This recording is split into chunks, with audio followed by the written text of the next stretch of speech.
everybody, how's it going? Guess what? We have reached a new milestone here at Ninja Flips. We have reached 100 subscribers. All right, what does that mean? Well, it's not a credit to the channel, it's a credit to you guys, because you guys took your time to stop by, subscribe, leave a comment, like, chat, say hi, whatever, and I just think that's friggin' amazing. A whole 100 of you guys, that's a lot. All right, you put 100 people in a room, I don't think you could talk to everybody in an evening. That's a lot of people, right? And I don't know how this compares to quote-unquote the bigger channels, but I know we have the best solid base group of viewers here. I know that, all right? And tell you what, let's make a deal. All right, since we all love these RPGs here, right? The ones I'm passionate about, those are the ones that I cover. May not be a Call of Duty guy, and I may not be a Mario Kart guy, or whatever, or a League of Legends guy, or what have you, but this is what I love and I'm passionate about, and for those of you that have come in and subscribed, I know that you're passionate about these things too. And for those of you that make videos also, I do go and watch your stuff, whether you do survival horror or storyline-based decision-type games or MMOs or whatever the case may be. All right, I really dig all that stuff too, right? So it's definitely a give and take there. All right, but for those of you, whether you do or don't, that come in and you share a love for these RPGs that I cover, I'll tell you what, let's make a deal. I will keep making the videos that I love to make, right, that I really get a kick out of you guys watching, right, and you guys that enjoy them to continue to enjoy them, all right, get a kick out of hanging out and leave a comment every once in a while or just stop by to say hi or just watch or whatever, you know, and we win-win. That is a definitely win-win situation, right? All it's going to cost us is a little bit of having some fun, you know, and that's definitely worth it to me. So, I'll tell you what, we keep doing this channel will keep growing, right? And you guys who have like-minded friends, you share that, and I will keep putting my all into these videos, and I think we will grow to be a solid channel where we have a good group of people who are all passionate about these really just amazing games. I'll tell you what, you know, RPGs are just in a league of their own when it comes to gaming. I love them. Love them, love them, love them. And I try to pass that along to you guys, so that for those of you that can appreciate it, then you've hung out, and you subscribed, and you've been here through this, well, I can't say long haul. This channel is still relatively young. I'd say it's growing pretty fast, and it's because of you guys, all right? All right, so enough of that, all right? I'm glad you guys are here, and for those of you that came to watch Dark Souls, we'll get into this. This is the Lost Bastille, all right? Now, I got to this particular side of this map by coming from the Bird's Nest area of the Cardinal Tower, okay? We did that in a previous video. Okay, now in the last video, I took the ghost ship from No Man's Wharf and wound up on the other side of this map, all right? But I don't like to start from there. I like to start from here. If you were watching just a moment ago, behind that room full of dogs and that one little sniper crossbow guy up there on the ledge, there was a chest back there that had the key to the Lost Bastille. All right, now that key will be important later on in this map once I go to the other side, all right? But for right now, I like to grab that first because I will need it later. And I also like to unlock this room down here, farther along this passage that I'm following right now. All right, and it leads to a blacksmith area, and you need to quote-unquote unlock his area by basically blowing up this wall that leads in there because there's a locked door that there is no key for, okay? So what I need to do is, after getting rid of these nuisance dogs here, okay, and collecting what little loot there is to have, there will be this last mummy guy. I think that's what they call these guys with the two-handed scythes. They call them mummies, all right? What I want to do is I want to pull him back because I have a habit of blowing up this barrel that he's standing right in front of when I get up close to him to do melee combat. So I'm going to pull him back here and kill him down here away from that barrel, because that barrel, I'm going to need that here in a second. Okay, draw him away. If he'll ever, you know, any other time, they'd probably take a charge at me. Here he seems to be kind of reticent. All right, so get him out of the way. What I want to do is take a running start and kick this barrel down the stairs. Now, if it doesn't blow up when it hits the bottom of the stairs, sometimes it'll take a sharp left turn and go around the corner. I'll need to kick it back into position somewhere in front of that wall that it just blew up and hit it with either a fire arrow or a fireball or even a flaming sword, which will cause me to take some damage to myself, but that's fine. Whatever it takes to blow up this wall, get in here, all right? And I need to light a torch, and I need to light this this little torch in here. Okay, now why I want to light this is there's a blacksmith in here who is sitting on a chest, and the only way to get him up off of his chest is to basically light up his work area for him. And that will send him over there to that anvil that's right there next to that lit torch. okay, he won't get up right now. I'm going to have to go sit at the bonfire, rest, which is going to respawn those nuisance enemies back at the stairs, but that's fine. Just a few more souls when I go kill them again. Okay, but first I can collect all this stuff. It's all useful stuff. Titanite shards, iron arrows, which are great for breaking vases. Things like that. Okay, heavy bolts, which are great for breaking vases with a crossbow. Go through my dialogue with him, all right, whatever he has to say, which isn't much, and then come over here, rest at the bonfire, and as soon as I get up, he will have moved, and he'll be over there swinging away at his anvil.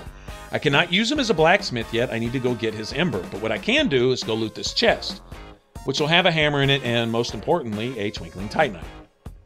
And those are more common in this than in the first Souls game, but they are still useful.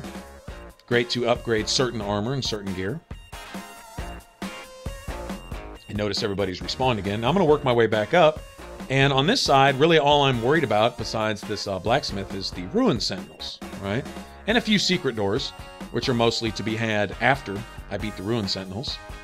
But getting there can be kind of tedious, because aside from these nuisance enemies here, there is an area, basically in the room to my right here, which I'll be getting to shortly, that has somewhat of a mob of enemies. And they all swing two-handed swords that I believe they do bleeding, all right? But they do a good significant amount of damage. And when you're getting mobbed, they do an excessive amount of damage because those swords, being great swords, have a lot of poise break. And so they will stun lock you and basically just rape you off in a corner somewhere. And so if you're not careful, you definitely don't want to get surrounded by these guys. All right, there is a tactic for that. There's two tactics. One is to be cautious and try to draw them out one by one. And the other is to essentially rush in like a madman and try to single them out one by one and kill them off as quickly as possible, which is the method I like to take.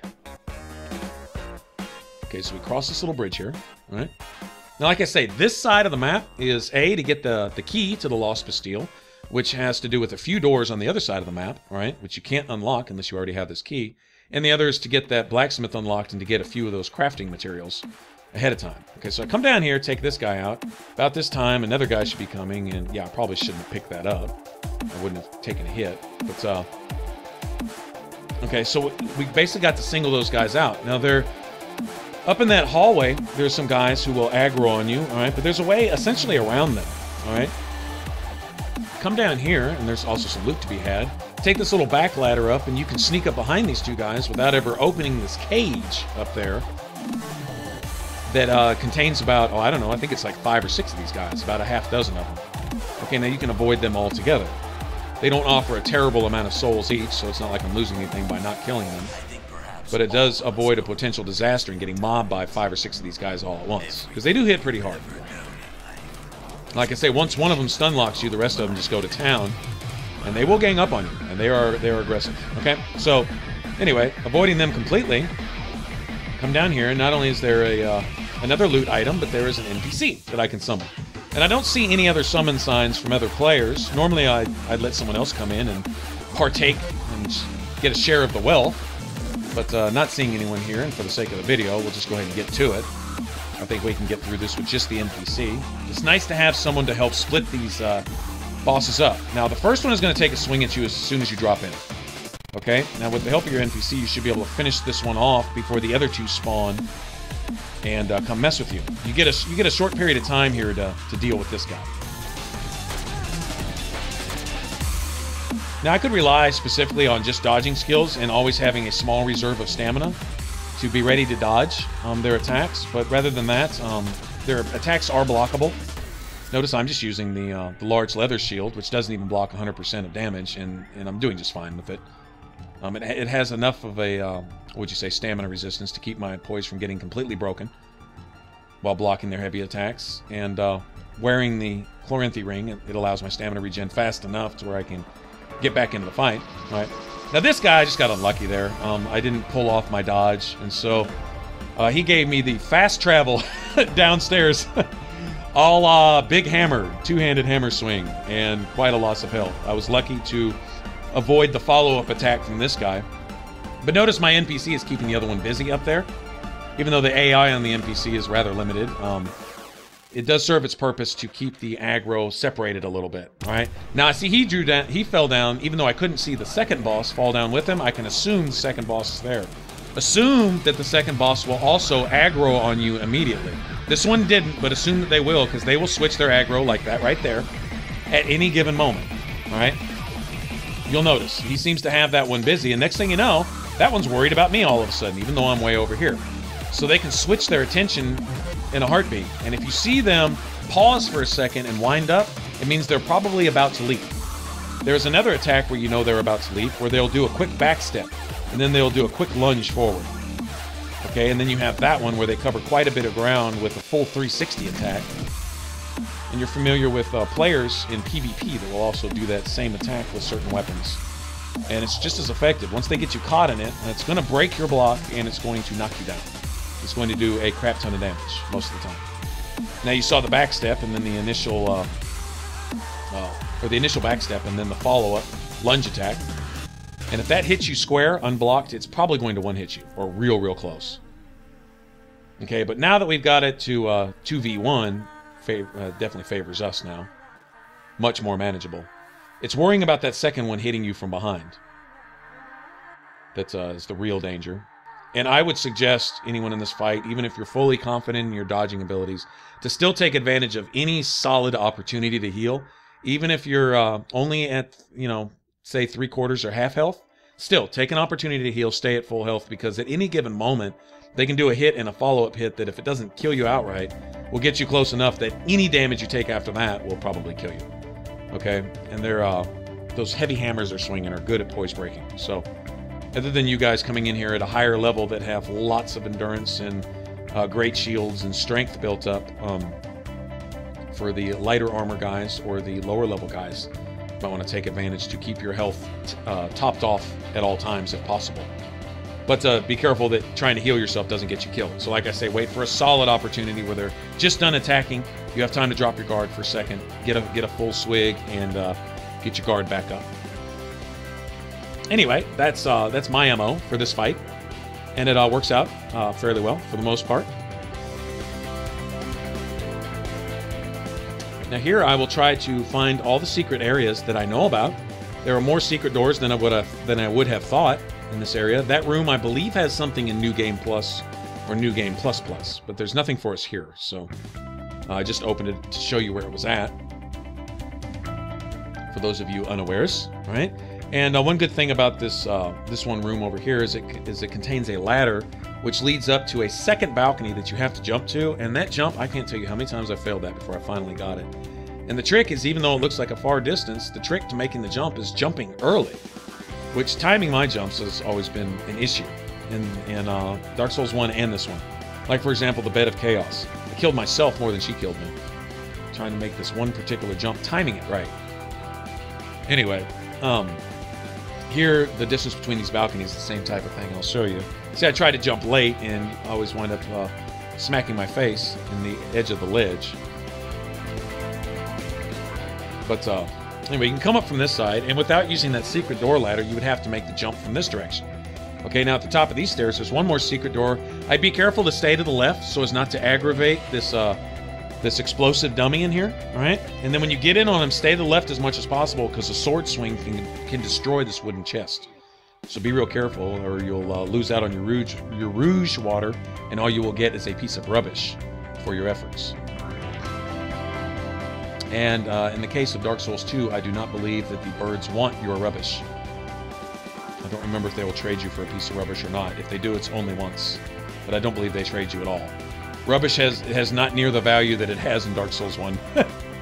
Okay, get in here, and as soon as I hit this bonfire, I'm going to warp to the other side of the map, and we will discover the other half of the Lost Bastille in another video. But for now, one more thing of note is down here there's a weapon that this dog is guarding, and then there's a Ferris lockstone door that leads to the bell tower and the gargoyles, which is kind of a secondary or bonus area, right? But for now, I will leave you with this, all right? That's how I defeat the Ruin Sentinels, who each have a name, which I will leave in the description below, just for trivia. All right, and we'll get on. I want to thank you again for the 100 subscribers. Keep sharing the videos. Let's grow. Let's grow our group of people. And the more subscribers, the greater the support of the channel. Y'all take care. Bye-bye. Alright, thanks for watching, everybody. I put links to more Dark Souls in the top box, and for complete listings of all my videos, click on the bottom box. And to subscribe and join the Ninja Flip, smash on that button up top. You can also follow on Facebook and Twitter to get notified when new videos are up. The links are below in the artwork and in the About section. Y'all take care.